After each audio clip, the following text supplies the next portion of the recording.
जैसा कि आप सब ने देखा है कि कोरोना वायरस का जो इम्पैक्ट है वो किस तरीके से खेल जगत पर पड़ा है। सब चीज़ें ठप हो गई हैं। अब बड़ी मुश्किल से क्रिकेट कैलेंडर धीरे धीरे खुल रहा है। वेस्ट इंडीज़ अब बाहर जाएगा इंग्लैंड खेलने, लेकिन सबकी आंखें निगाहें टिकी होंगी कि कब टीम इंडिया जाएगी ऑस्ट्रेलिया दिसंबर में और वहाँ पे सीरीज़ होगी। मुद्दा है क्रिकेट का सलाइवा बैन को लेके, यानी कि जब क्रिकेटर्स जो फास्ट बॉलर्स या जो स्पिनर्स हैं वो जो सलाइवा यानी थूक एक गेंद के एक साइड पे लगा के उसको प्रिजर्व करते हैं, शाइन बनाए रखते हैं ताकि दूसरी साइड जो है वो ख़राब होती रहे और रिवर्स स्विंग हो बीच ओवर्स में, क्योंकि जब गेंद सॉफ्ट होता है तब ये दिक्कतें आती हैं। स्पिनर्स का कहना है कि अगर ऐसा नहीं किया तो गेंद स्वर्व नहीं करता, हवा में हिलता डुलता नहीं है, और बैट्समैन को वैसे भी इस गेम में जैसे आप सब जानते हैं बहुत ज़बरदस्त एडवांटेज मिला हुआ है। अब आईसीसी का कहना है कि इस पूरे हालात को कंट्रोल में करने के लिए उन्होंने सलाइवा बैन इन्फोर्स किया है, यानी गेंद पे कोई थूक नहीं लगा सकता। अगर किसी ने किया तो दूसरी टीम को पीनलाइज़ किया जाएगा, 5 रन उसको हर्जाना भुगतना पड़ेगा।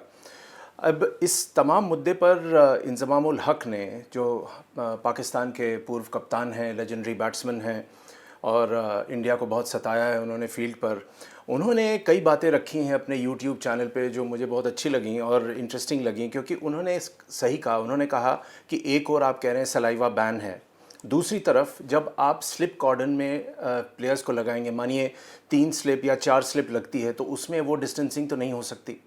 दूसरा पॉइंट है कि जब कोई विकेट लेता है, कोई बॉलर विकेट लेता है और एक्साइटेड होके स्लिप कॉर्डन की तरफ भागते हैं, सारे यंग खिलाड़ी हैं, एक दूसरे के पास आते हैं, अब आप उसको हमेशा कैसे रोकेंगे। और उन्होंने कहा है कि जब 2 बैट्समैन बीच में आके विकेट के वो बातचीत करते हैं, कैसे आप वो डिस्टेंस मेंटेन करेंगे। ये सब चीज़ें बहुत ही इम्पॉर्टेंट हैं, अहम हैं, और इस पर ख़ास ध्यान रखना चाहिए जो इंज़माम ने बात रखी है।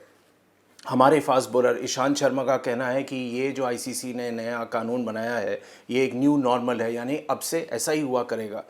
और उन्होंने ये भी कहा कि अलग अलग तरीके ढूंढने पड़ेंगे फास्ट बॉलर को कि वो कैसे विकेट लें, लेकिन ये टेक्निकली पॉसिबल शायद नहीं होगा, क्योंकि उस पॉइंट पे मैं आता हूँ।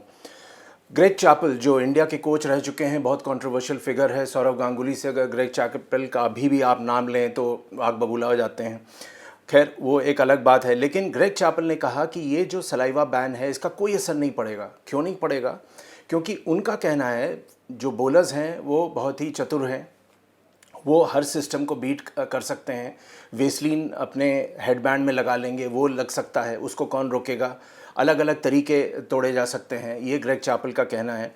कंट्रोवर्शियल है, लेकिन वो जिस तरीके से वो बात करते हैं वही उन्होंने रखी है आगे। Matthew Hayden, great farmer Australian opening batsman, अब कमेंटेटर हैं, उनका कहना है कि ये जो सलाइवा बैन है इससे बैट्समैन के फेवर में तो जाएगा ही नहीं, लेकिन ये होना भी नहीं चाहिए, और ऐसी चीज़ों को इस मैटर से लोगों को जूझना पड़ेगा, और हमें ये एक्सपेक्ट भी करना चाहिए कि कुछ ना कुछ होना था इस कोरोना वायरस के बाद। अगला पॉइंट है मोहम्मद शमी, हमारे फास्ट बॉलर का। उन्होंने एक इंटरेस्टिंग बात कही। उन्होंने कहा आपने सलाइवा बैन कर दिया है, चलिए ठीक है। दूसरी तरफ आपने कहा पसीना आप इस्तेमाल कर सकते हैं गेंद पे, लेकिन जो काम सलाइवा करेगा गेंद को रिवर्स कराने में, वो पसीना नहीं कर सकता। Sweat can not do the task, ये मोहम्मद शमी कह रहे हैं, और ख़ुद प्रीमियर फास्ट बॉलर हैं। तो इन सब तमाम बातों से ये भी लगता है कि जो एडवांटेज है बॉलर्स को वो धीरे धीरे वैसे भी कम होता जा रहा है। बैट्समैन के फेवर में ये गेम ज़्यादा हो गया है। T20 में यंग लड़के आके धुआंधार बैटिंग करते हैं, छक्के पे छक्का पीटते हैं। जो एस्टैब्लिश फास्ट बॉलर्स हैं, बाकी स्पिनर्स हैं, उनका क्या हाल होता है वो आप देख ही चुके हैं। अब अगर कोई फास्ट बॉलर मिडवे गेम के वो अगर रिवर्स नहीं करा पा रहा है, और स्पिनर्स का कहना है, जैसे कुलदीप ने कहा, युजवेंद्र चहल ने कहा कि जो इन द एयर जो बॉल स्वर्व करती है सलाइवा के इस्तेमाल के बाद वो बंद हो जाएगा, तो वो क्या करेंगे। ये सब चीज़ें सोचना चाहिए और इस पर ध्यान देना चाहिए।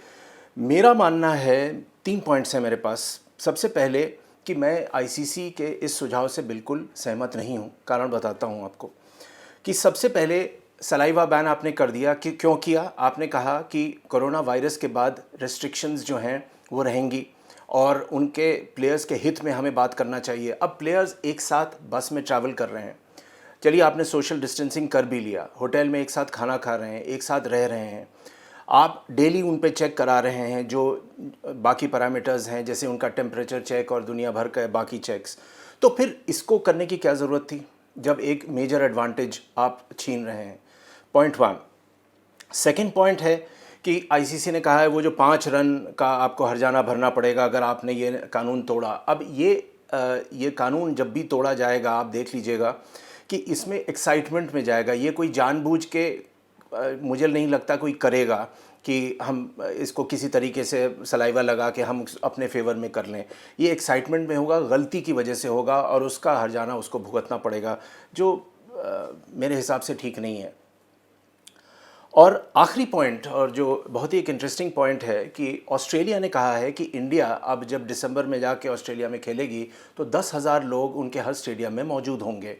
एक और आप बोल रहे हैं कि जो ये खेल है क्रिकेट वो क्लोज डोर्स में होगा, सिर्फ वहाँ कोई नहीं होगा, लेकिन यहाँ पे अगर 10,000 लोग आने लगे, और वो आएंगे क्योंकि ऑस्ट्रेलिया का कहना है कि हम उसको कंट्रोल में कर लेंगे, वरना बिल्कुल खाली रहेगा, 2 प्रीमियर टीम खेलेगी, मज़ा नहीं आएगा। तो ठीक है, मज़ा नहीं आएगा, तो अगर ऑस्ट्रेलिया करेगी तो बाकी जितने टेस्ट प्लेइंग नेशंस हैं, जितने आईसीसी के साथ हैं, वो सब करेंगे। किस किस को आप रोकेंगे? और फिर ये जो बैन आपने लगाया है, ये बिल्कुल, इसका कोई मतलब नहीं है, इसको नहीं होना चाहिए। आप बॉलर्स को थोड़ा एडवांटेज दीजिए, उन बेचारों को वैसे भी टेस्ट क्रिकेट में मुश्किल ट्रैक्स पे, जहां अब ना बाउंस होता है, ना हार्ड होता है, ना घास होती है, उन पे उनका वैसे भी बुरा हाल होता है। वो एडवांटेज दीजिए, इसको ख़त्म कीजिए, इसकी कोई ज़रूरत नहीं है। क्रिकेट को हम लोग वापस वेलकम करते हैं, और जैसे जैसे कोरोना वायरस की पकड़ ख़त्म होती जाएगी, लोगों को फिर मज़ा आएगा, लोग फिर आईपीएल देखना चाहेंगे। So let's get back to the game the way it was.